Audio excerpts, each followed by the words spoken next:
ஒரு கேள்விங்க சார். ஒட்டுமொத்த சமுதாயத்துக்கு உங்கள்கிட்ட இருந்து சில விஷயங்கள். நம்முடைய முன்னோர்கள் உலகத்தில் வாழ்ந்தாங்க, மிக கண்ணியமாக வாழ்ந்தாங்க. உலகத்தில் எல்லா மக்களாலும் எல்லா சமுதாயத்தாலும் போற்றப்படக்கூடிய நிலைகள் தான் முஸ்லீம்கள் வாழ்ந்திருக்கிறாங்க. இப்போ அந்த வாழ்க்கை நாம் வாழாத வரைக்கும் நமக்கு என்ன இல்லை, கண்ணியம் இல்லை.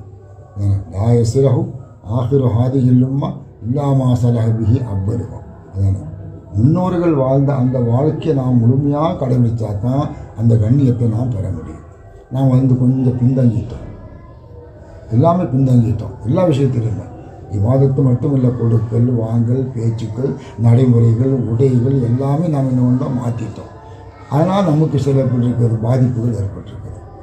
அந்த உண்மையான நிலை வேணுமா, அந்த நிலைக்கு நாம் என்ன திரும்பணும். ஒரு உண்மையான மூமினாக வாழணும், முஸ்லீமாக வாழணும். அதானே அது முஸ்லீமும் மண் சலிமன் நாசும் மின் நிசானி எது. அதானே யாருக்கு எந்த தீங்கும் செய்யக்கூடாது, அது கையாலும் செய்யக்கூடாது, நாகால் செய்யக்கூடாது.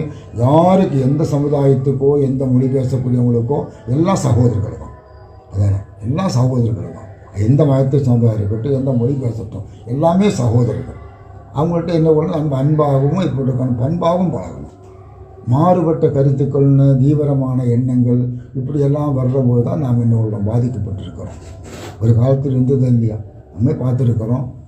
ஒரு மற்ற மதத்தவர்கள் முஸ்லீம்னு சொன்னாலும் பெரிய கண்ணியம் வச்சுருந்தாங்க. அது பஸ்ஸில் ஏறுனா ஒரு தாடி தலைப்பா ஒரு தொப்பியை பார்த்துட்டா உடனே வாலிபம் சென்னை இடத்த கொடுப்போம். இப்படியெல்லாம் நிறைய பார்த்துருக்கோம். நானே அனுபவிச்சிருக்கிறேன். நான் விற்கிறோம் என்ன சொல்கிறாங்க, பெரிய இடம் தர்றாங்க, உட்காருங்க ஐயான்னு போட்டு. நமக்கு வயசனும் இல்லை, ஆனால் நம்மளுடைய கோலத்தை பார்த்தவங்களுக்கு கண்டிப்பாக. அப்போ இந்த நிஷானுக்கு என்ன இருக்குது, ஒரு இசத்து இருக்குது. அதையெல்லாம் விட்டு வேறு மாதிரி இருந்தால் சிந்தனைகள் எப்படியோ சேர்ந்துச்சு.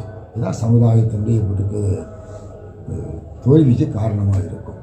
அதனால் மாசலாக முன்னோர்கள் எப்படி வாழ்ந்தாங்க, அவங்களோட பண்பாடு எப்படி இருந்தது, பழக்க வழக்கம் எப்படி இருந்தது, அப்படி இருந்தால் சமுதாயம் இன்றைக்கும் அந்தஸ்தாக வாழ முடியும்.